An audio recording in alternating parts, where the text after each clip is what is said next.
But anyway, we're talking about a strategic grasp of the Bible, an overview of the Bible. And, excuse me, I don't know, that's not, there we go, okay. Okay, there we go. So we looked at the themes and another theme and then a broad overview, law versus grace. I thought this was a kind of a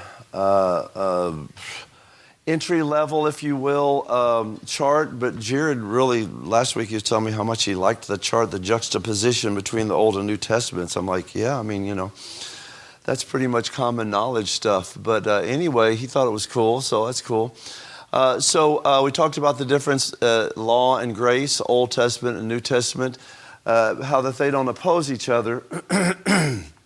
They are different, but they're not opposed. And let's look at now, what I want to do is I want to look at, do I have any, I want to look at the Old Testament, okay? I just want to look at the different groupings and how we group the Bible. Y'all know this stuff already. It's going to go pretty fast. The first grouping of the Old Testament, the first 5 books of Moses. Moses, the author, it's called the Pentateuch. Let's turn to Genesis, the Pentateuch. Excuse me. Sorry about that. Yeah, I've had it all weekend and it's been miserable, but you know, there's worse things in life. My mom, if you'd appreciate your prayers, continue to pray for her. She is, so 3 weeks ago, has it been 3 weeks already? Thanksgiving week, Jared and I were down there all week. She was in the ICU, and we were helping to hold her down when she would try to get out and thrash around and stuff like that. And we were there for like 3 days with that, and then she got out of the ICU in a regular bed. Then she got to a treatment facility. Then from the treatment facility, she got pneumonia, back to the ICU. And then now she's over her pneumonia, and she's back in the treatment facility now, and they're teaching her how to walk again and stuff like that. So the Lord's been good and blessed her. I didn't know if that, you know, might be, she's kind of stubborn. She said, the doctor said your kidneys don't look good. But she already said that she's not going to get dialysis. Even if it means the end, she'd rather just go than get dialysis. So she's stubborn. But luckily, she's back in the treatment facility now, and she's doing PT, and hopefully she can go home this week, maybe, if she does a good job there. So anyway, I appreciate you praying for, that's where Jared and Jaden are today. Praying for her, praying for my stepdad also. He's 83, so it's hard on him keeping up with her.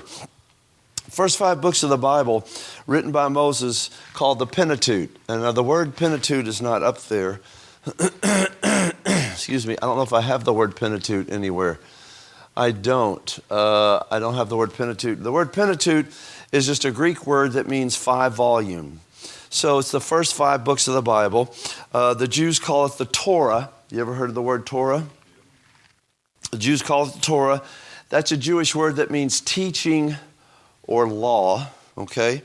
And the nature of this, now we're not going to go into depth yet. This is just a broad overview. This is eagle-eye vision of the Bible. We'll get into specifics a little more later. But this first grouping and the nature of these first, well, anyway, right there. The first 5 books of the Bible, the nature of them, now it says law here. They do give the law. I think the nature of them is historical, and they do give the law. Now look at the second grouping. Excuse me.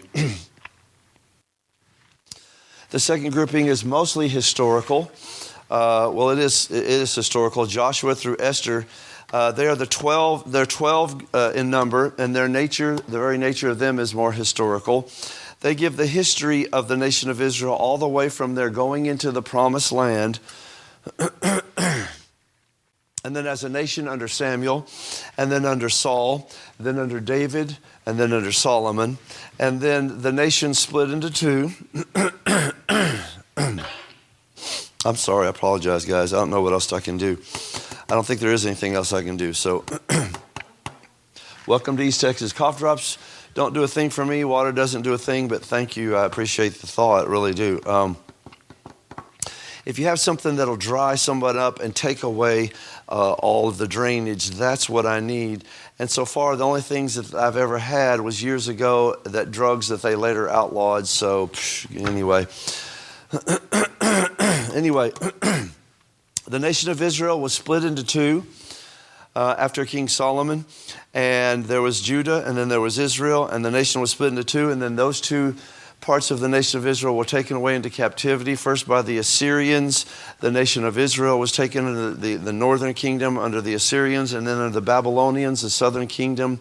Judah was taken into captivity. So this records, the history records all the way from them entering into the promised land. Remember Joshua and the spies? And he sent the spies out to spy out the land and see, because they needed to go in and take the land, because remember they refused to do that, so they spent 40 more years in the wilderness wandering around, whatever. Anyway, kind of like a man refusing to get directions, just driving around, and not. Anyway, that's what we're known for. Nowadays, I don't know. I know I did it, but I don't know how I did it without my Google Maps on my phone. I used to drive all over the state, all over different places, and I didn't have my phone, a cell phone. I didn't have Google Maps. Now I'm like, how did I do that without Google Maps? What's that? I used paper maps, yeah. I would print out maps sometimes where I'm going and do like that, yes. But kids don't know how to read paper maps today. I used to teach Texas history, and I do a lot of geography and maps and charts. And I would do a map project where they had to have a map. They had to read it, and they had to tell me how to get from A to B and where the rest stops were and all that stuff, just so they could interact with a map. That was 10 to 12 years ago. Now I wouldn't even bother. They don't need it. They don't need it anymore. Maps aren't needed anymore. So I wouldn't even do that even if I taught that grade still, which I don't. Praise the Lord. Anyway. But how did we do it without maps? I'm sorry.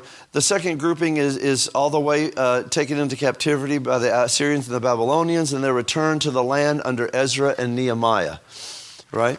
Under Ezra and Nehemiah, they returned to the land. So 9 of these 12 books concern Israel in the promised land. 3, Israel expelled and then returning to the land. Let's go to the third grouping. You see the third grouping in the Old Testament, sometimes called the poetry books or the wisdom books. They aren't historical, they're more personal, and they're more practical.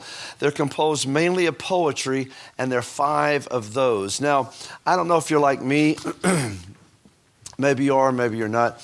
But I like Bibles. Now, this Bible, I really, really love this Bible. It's called A Humble Lamb, and of course, it's cool and red and everything. But it's a larger font, and it's got pictures. I'm ADHD, so pictures help me. But it's not. One of the things I like about my Bibles is they have a poetical setting for poetry. The Psalms are poems, so it's kind of nice. I have multiple Bibles that have the Psalms and Proverbs and Ecclesiastes in poetical settings, so they look like little poems. That's kind of cool. That's neither here nor there, but that's just kind of cool to me. But these are all poetry books. Sometimes they're called the wisdom books because obviously when you're talking about wisdom, you're talking about Proverbs and Ecclesiastes and even the book of Psalms and even Job, which I'm going through again now. I just went through Job about 2 or 3 months ago. I'm going back through it. I tell you what, it's one of the most difficult to understand. It's really difficult for me to know all the time what they're talking about. And I do a good enough job just to keep in mind who is speaking and what they're trying to say to Job, his friends or whatever. The 3 friends and then the 4th one that comes along. But anyway, I don't know how I got off onto that.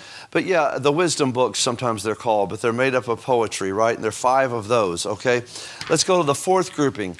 The 4th grouping here is, you see the last column right here. See how I did that? That's pretty cool. The prophecy, right? This is a group of 17, and I'm not saying the numbers mean anything, but if you look at the law and history, that's 17. 5 in the middle, and then 17 at the end. I'm not saying that means anything. I could sit here and do a big Sunday school lesson on numerology and try to blow your minds and try to make you think that the numbers mean something that I really don't know if they mean that or not. But no, I'm not Pentecostal. I'm not going to do that. No offense to any of the Pentecostal brethren out there.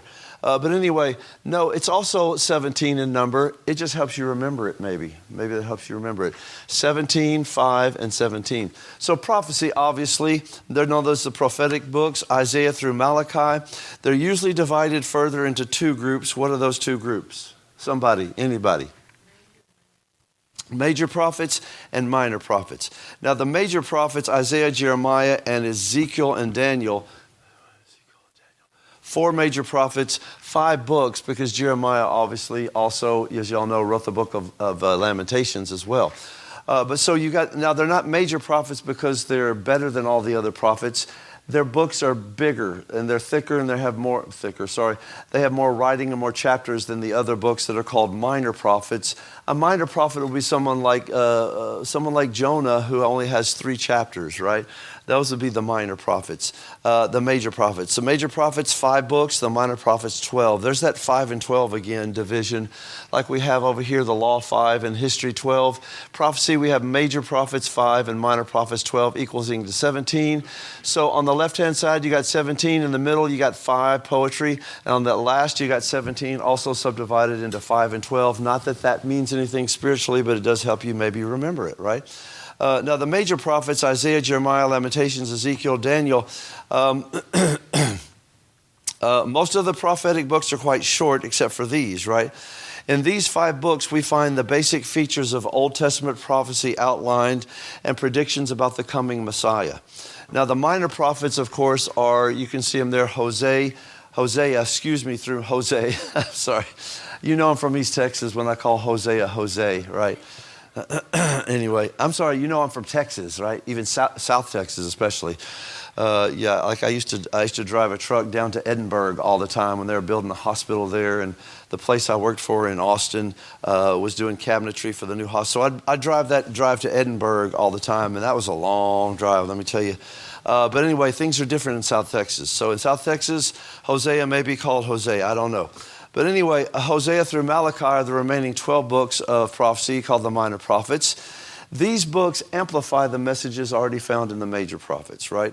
They don't necessarily introduce new information, introduce new prophecy, but they further the prophecy already started by the major prophets, Isaiah, Jeremiah, Lamentations, Ezekiel, and Daniel, right? So viewing all these together, again, we have 17 books, 5 law, 5 history, that deal with the nation of Israel, primarily, right? And then we have 5 in the middle, poetry books or wisdom books. Then we have another 17 on the other end, again subdivided 5 and 12, major and minor, right? Is that a coincidence? I don't know. I'm not going to sit here and say it is or it isn't because I just don't know, right? And you know me, I'm very reluctant to call things, God did this and God did that when I don't really have actual proof that God did those things. But so I don't know if this is coincidence or not, but it's easy for you to be able to remember this by that 12, 5, and 12, and then, 17, 5, and 17, and the 17s being broke up into 5 and 12 each. May help you remember it, all right? I don't know. So there we go. There's the Old Testament. Let's go to, there's the Old Testament right there. You've got on the left, law, and then you've got 9 and 3, the history books broken up into 9 and 3, pre-exile. I told you about that already. So you got 17 dealing with history. Then you've got experience. The 5 inner books deal with experience. The book of Psalms is, David's experiences. The book of Proverbs are life experiences. So they're very practical books. That's why they're sometimes called books of wisdom, the middle 5. And then at the end, we have prophecy, 17 again. And they subdivide it 3 ways. I prefer just to keep to the 5 and 12, although you can see it works out 9 and 3 is the 12, just like in the history 9 and 3. I mean, that's cool. That's cool if you want to remember it like that. That's a little too many numbers for me. I'm not good on numbers. I'm not big with numbers. And so numbers are not my friend.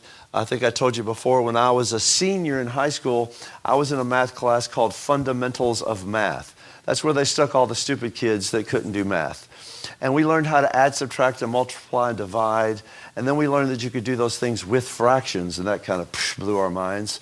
And we didn't know that. And then the teacher came in one day, would you like to see what the smart kids are learning? Because she wasn't. That's back in the day when you could insult kids and no one cared. So she knew we were stupid. We knew we were stupid in math. We didn't care. Would you like to see what the smart kids are doing? We're like, yes, miss, show us. And she showed us some stuff we're like, why did you write letters? X, why is X and Y? This is supposed to be math class, miss. She's like, oh, no.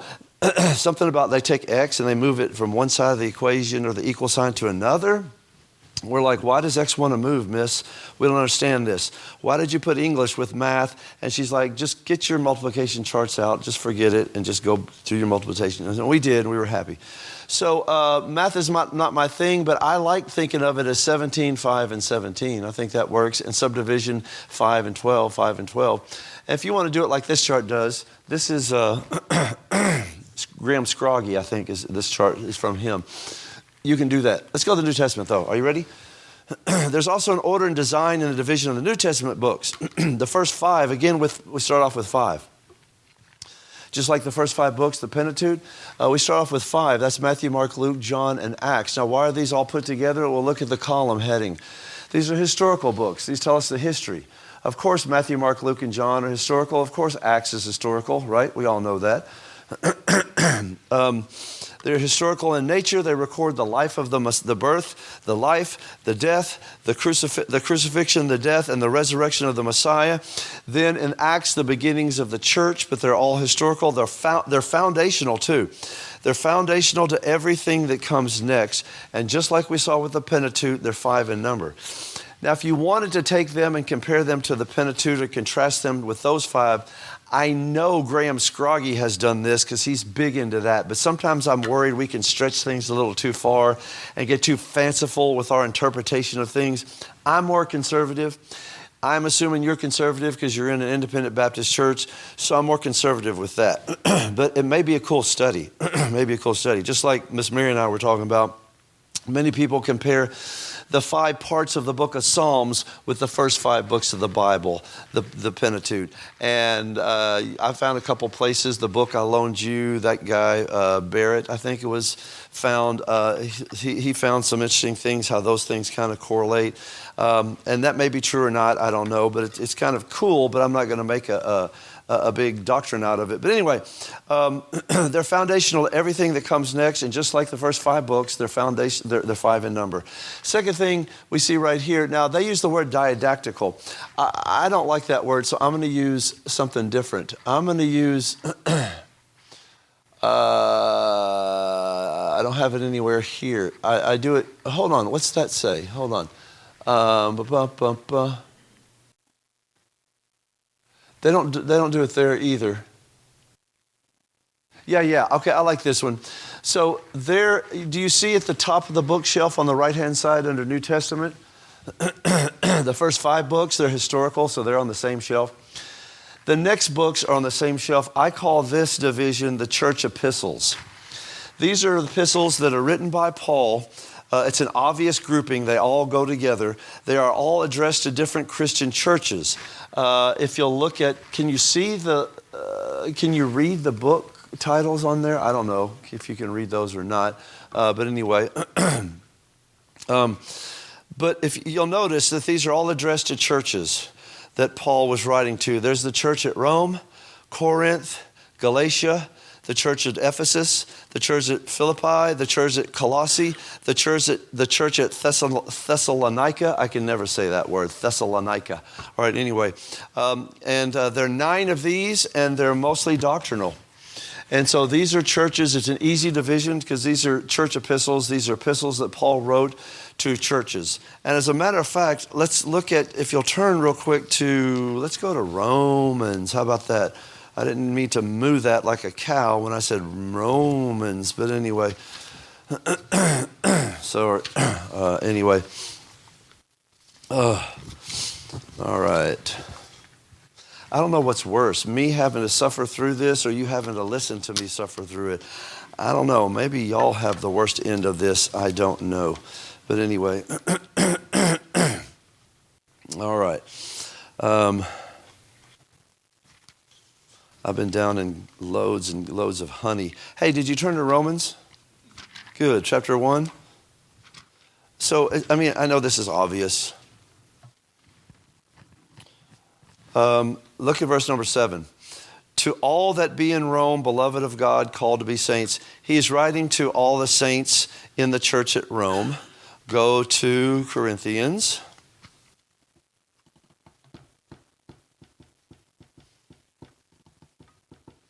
And he doesn't really have it here. Yes, he does. I'm sorry. Look at 1 Corinthians chapter 1, verse 1. Paul called to be an apostle of Jesus Christ through the will of God, and Sosthenes, our brother, unto the church of God which is at Corinth. So again, he addresses, the title is it, to the people that he's writing to the church at Corinth. And there is some conjecture that seems logical that he wrote he wrote a letter to them before even 1 Corinthians that we don't have anymore, that was lost. Some people say, well, it was just lost. I would just say, well, the Lord has in his book what he wants in here. So, there you go. But there is conjecture he wrote to them once before, because if you read the first couple chapters, it seems like he's referencing earlier stuff. But anyway, he's writing to the church at Corinth. No surprise there. And if you go to Galatians chapter 1, same thing there. Galatians 1.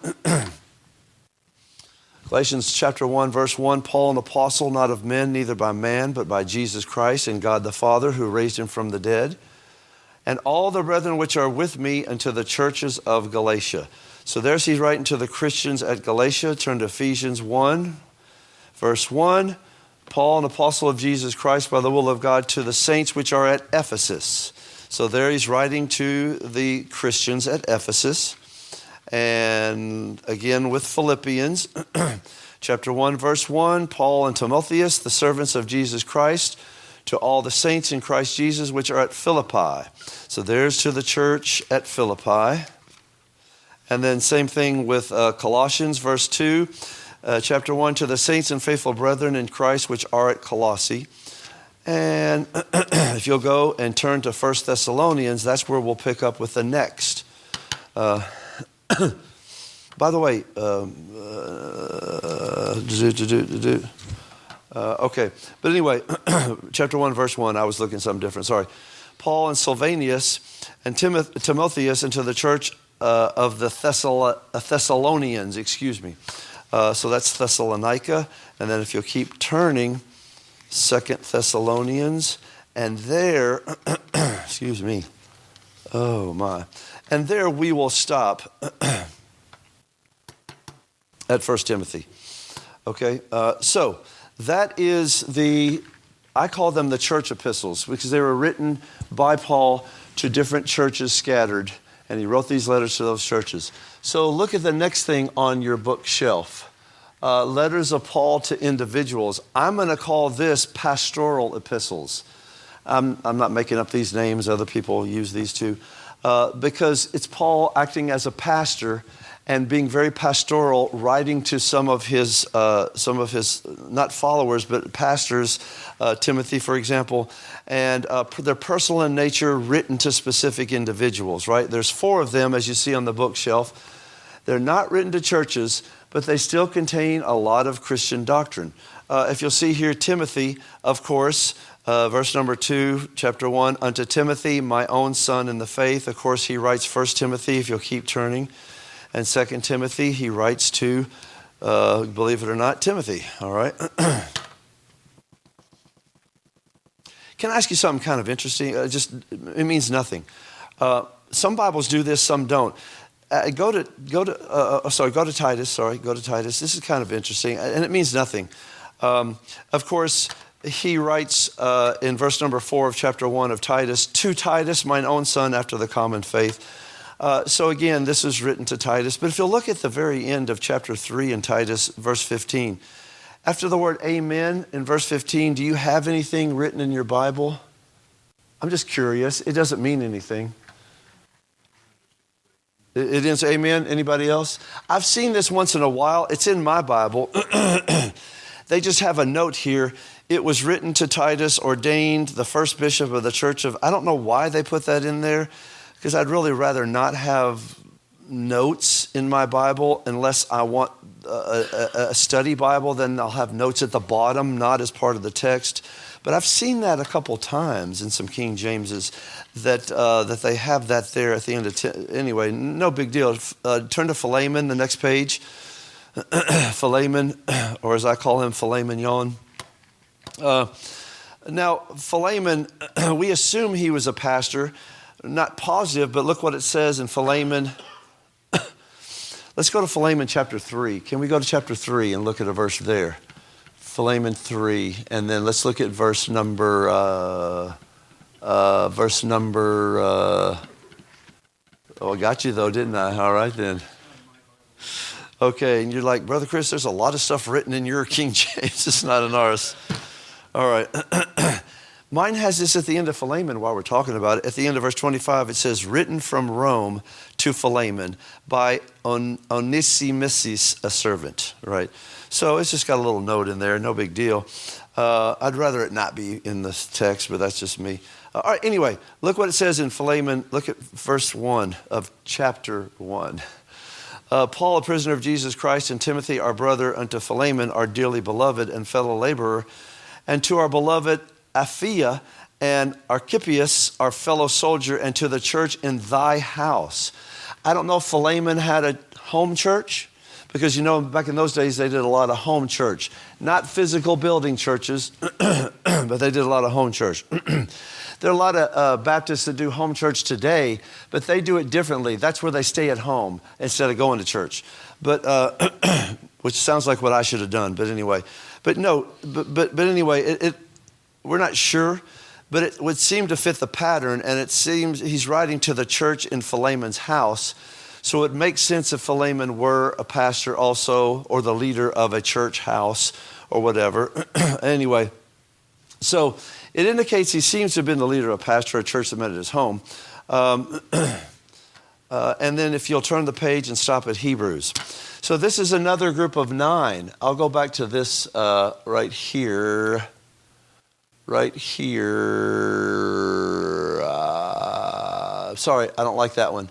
I like this one. I know it sounds crazy without my glasses. I can't see either that board or that one. So if I turn around and look at this one, it's not because Keith did anything wrong or that it's not big enough. It's big enough for y'all to see in the back, right? Right? Without glasses? Oh yeah, contacts. Yeah, well still. I wear glasses, but all right. So anyway, look at the second set. Do you see them right there on the right-hand side? 9 of them, Hebrew Christians. So I call these the Hebrew epistles. The Hebrew epistles. This is another group of 9. Let's go through the Hebrew epistles. Now, the first epistle is called Hebrews. Who do you think that was written to? I thought it was written to Joel Osteen, I thought. That he was the one it was written to, because it's all about having a happy life and stuff. No. Anyway, you know what they say? Happy husband, happy life, right? Right? That's what they say, right? That's what they say. That's right. Wait, no, hold on. No violence in church. No hitting in church. Okay, none of that. We don't want that. All right. We have rooms in the back for that, but you know, if you want to punch your husband, this is not the place. This is a judgment-free zone we're in right here, right now, right? So anyway, my stepdad used to punch me when we were in church, but not hard. No, but I always thought he did it out of jealousy. So we always were. I sat here, my stepdad sat here, and my mom sat over there, right? On the other side. My mom, my stepdad, and me, right? And so since he's sitting next to my mom, he couldn't get away with falling asleep. She would just, she would dig into his side or whatever. So I think that as a kid, once in a while, I would fall asleep and he would be jealous. He would take the heel of his shoe and dig it into my shoe as hard as he could. And I don't know what, maybe, that violence. Yeah, that's what reminded me of that. So no violence in church. I've scarred from my experience in violence in church. All right, anyway, it's another group of 9. Hebrews starts it off. Now, these are mostly Jewish in nature. That doesn't mean they don't have anything for us as Christians. They have tons for us as Christians. But they're Jewish in nature. Hebrews, turn the page. I don't need to prove to you that Hebrews was written to the Jews, do I? It's called Hebrews. Turn to James, if you would. Look what James said. What James says in chapter 1. James, a servant of God and of the Lord Jesus Christ, to the 12 tribes. Who would that be? 12 tribes, huh? Was that the tribes in Angola, Mozambique? That was the 12 tribes on the Great Plains. The Comanche, the Crow, the Cherokee, the Blackfeet. Is that what it's talking about? Or what is it talking about? The 12 tribes of Israel. Again, that's why they're called the Jewish epistles. I won't go through them all. 1st and 2nd Peter, and then you got 1st, 2nd, 3rd John. It just keep turning. 1st, 2nd Peter, then you got 1st, 2nd, 3rd John, then you got Jude, and then you got Revelation, right? And that completes this last part. Now, let's go back to the book of Hebrews, turn to chapter 5. How much time do we have, brother? 10 minutes, okay. Excuse me. I'm just prayerful that it doesn't turn into strep. That's my only thing when I get sick like this. Because you don't want, strep, you're just miserable, right? You're just miserable. So, and your throat's on fire. So I don't want, I can take some allergy problems, but strep is one step beyond.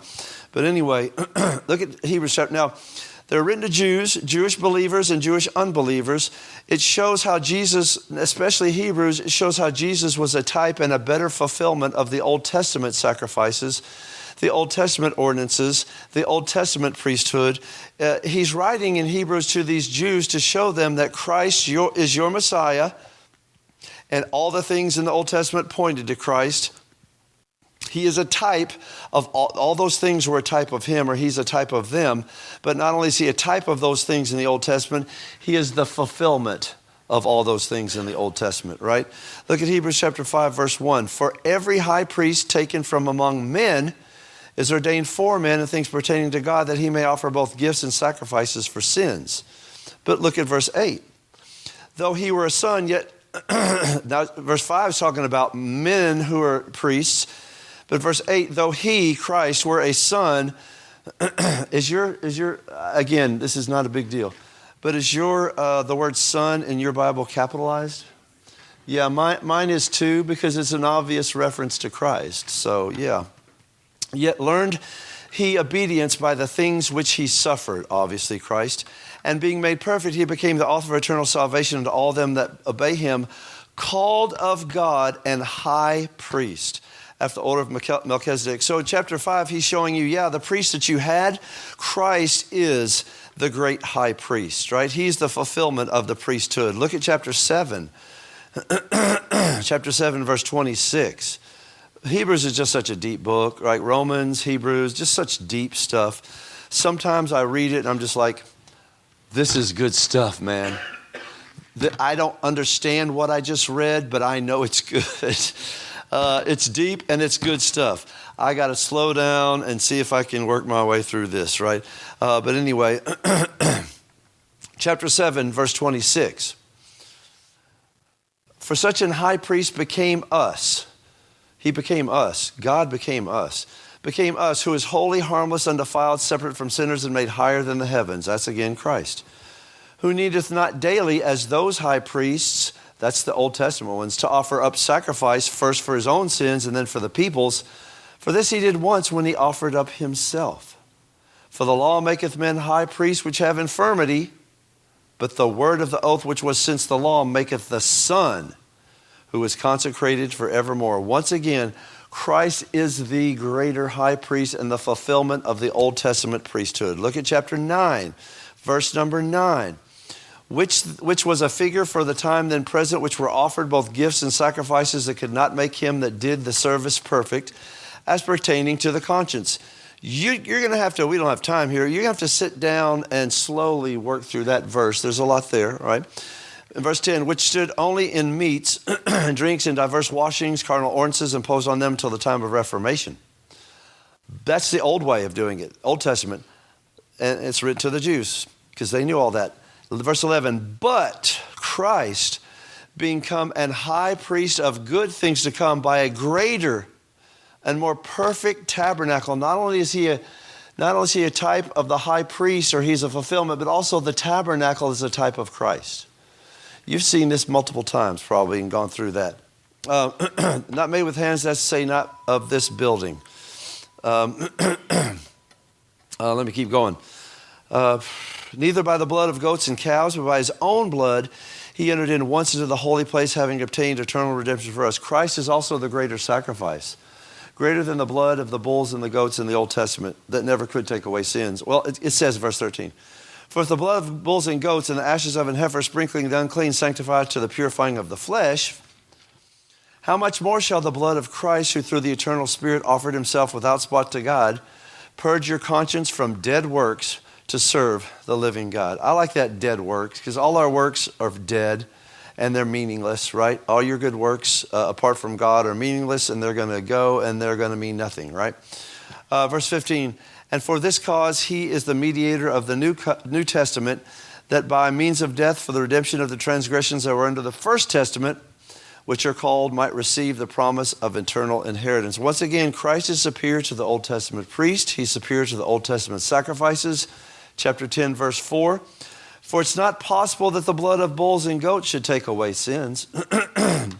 People sometimes want to ask, those Old Testament sacrifices, did that take away those people's sins? And the answer is no, it did not. It just said that.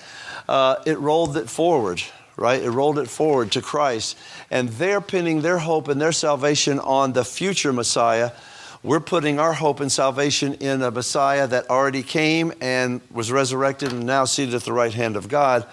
But those sacrifices could not take away sin. If they could take away sin, then they would have taken away sin. You never have to repeat them over and over and over and over and over again, right? Anyway, I'm sorry. Chapter 10, verse 4, look at verse 12.